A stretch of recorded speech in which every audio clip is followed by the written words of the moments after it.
C'est le chaos total dans la salle des urgences vétérinaires. Un chien ou un chat vient d'être percuté par une voiture. Sa respiration est super courte, saccadée, presque impossible. Chaque seconde compte, littéralement. Bienvenue dans ce guide visuel où on va décrypter ensemble les urgences respiratoires liées au traumatisme thoracique. On va prendre des données cliniques assez denses et les transformer en un vrai plan d'action, hyper clair pour sauver des vies. Allez, on plonge directement là-dedans. Il faut s'imaginer un instant ce qui se passe à l'intérieur de la cage thoracique d'un animal lors d'un gros impact. Les forces en jeu sont juste immenses. De l'extérieur, tout a l'air intact, pas vrai? Mais à l'intérieur, c'est une autre histoire. Les organes vitaux sont en grand danger.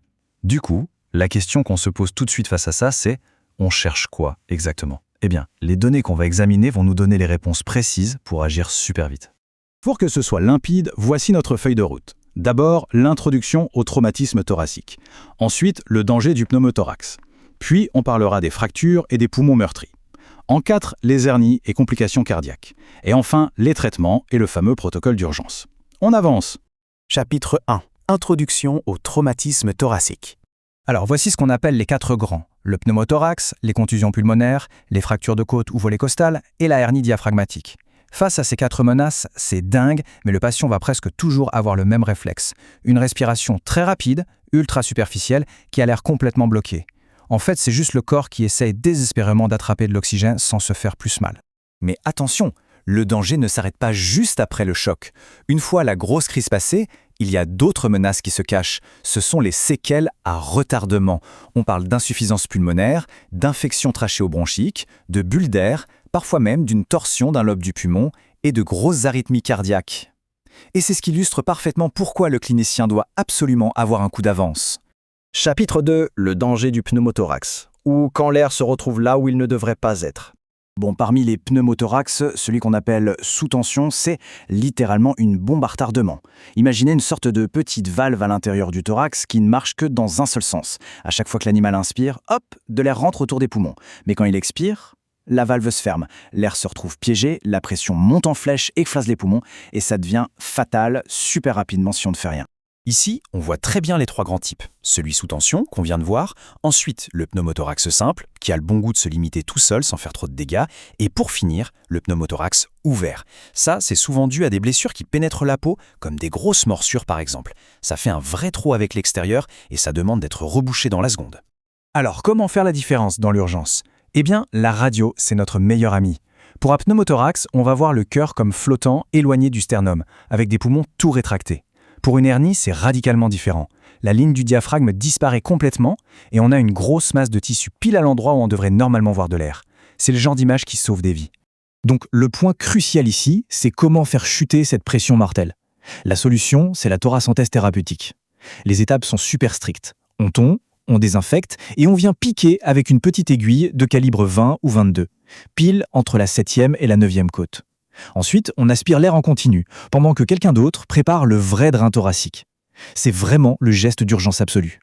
On passe au chapitre 3, fractures et poumons meurtris. Là, on s'attaque à la charpente. Le volet costal, c'est un truc fascinant mais terrifiant. Ça arrive quand on a plusieurs côtes cassées à plusieurs endroits. Du coup, tout un morceau de la cage thoracique devient complètement lâche. Et visuellement, c'est dingue. On appelle ça un mouvement paradoxal. Quand l'animal inspire, au lieu de se gonfler, cette zone s'enfonce. Et quand il expire, elle ressort. C'est atrocement douloureux et ça bloque complètement la respiration. Avant, on essayait de réparer ça avec de la chirurgie ou en fixant par l'extérieur. Mais ça empêchait de bien respirer et ça s'infectait souvent. La technique moderne, elle, est brillante de précision. Au lieu de tout bloquer, on coupe juste la douleur avec des blocs nerveux. On vient injecter un anesthésique local autour des fractures. C'est très précis, 0,75 mg par kilo pour un chat et 1,5 pour un chien. Plus de douleur et hop, le patient respire à nouveau normalement. Sauf que les os ne sont pas les seuls à trinquer. Les poumons prennent aussi d'énormes coups, ce qui donne des contusions pulmonaires. Comment on les repère? Les muqueuses deviennent bleues, c'est ce qu'on appelle la cyanose. On peut même voir du liquide plein de mousse et de sang sortir du nez ou de la bouche. À l'intérieur, c'est blindé d'œdème, c'est d'hémorragie, d'où ces signes super alarmants. Et le plus gros piège avec les contusions pulmonaires, c'est le timing. Juste après le choc, l'animal peut avoir l'air de respirer hyper bien. Rien d'anormal. Sauf que les signes peuvent mettre 4 heures à apparaître.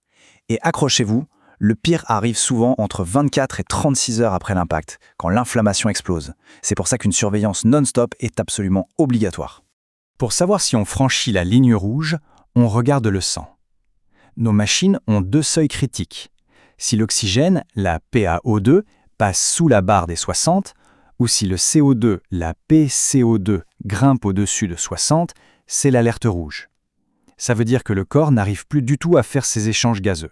Passons au chapitre 4, hernie et complications cardiaques. Voyons comment le chaos s'installe à l'intérieur. Imaginez un gros choc sur le ventre alors que l'animal a la gueule ouverte. La pression est telle qu'elle déchire le diaphragme, le fameux muscle entre le ventre et le thorax. Du coup, des organes du ventre remontent dans la cage thoracique et ça devient une urgence chirurgicale absolue si l'estomac, qui est plein de gaz, se coince là-haut. Pourquoi ?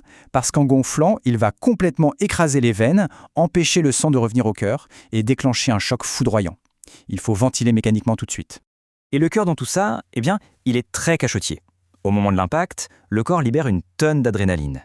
Et cette adrénaline, elle va littéralement masquer le fait que le cœur a été abîmé. C'est l'adrénaline qui cache un cœur brisé en quelque sorte. Ce n'est que 12 à 24 heures plus tard, quand l'effet se dissipe, que les problèmes électriques, comme les fameuses contractions ventriculaires prématurées, apparaissent enfin sur les écrans de contrôle. Les signes d'un cœur abîmé, ce qu'on appelle une lésion péricardique, ils sont nombreux. Des battements irréguliers, des bruits cardiaques tout étouffés quand on écoute au stéthoscope, ou un tracé ECG anormal. Mais le détecteur de mensonges le plus fiable qu'on ait dans une prise de sang, c'est l'atroponine T. Si elle est là, pas de doute, le muscle cardiaque a pris un énorme coup.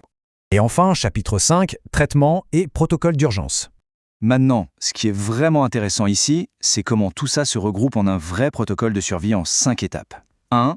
On dégage les voies respiratoires, on intube si besoin. 2. On donne de l'oxygène à fond. 3. On draine l'air ou le sang coincé dans le thorax.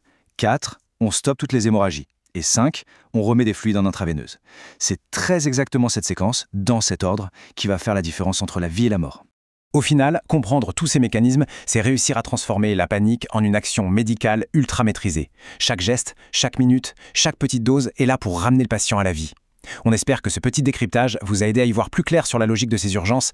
Abonnez-vous pour plus de vidéos simples et éducatives. À très vite.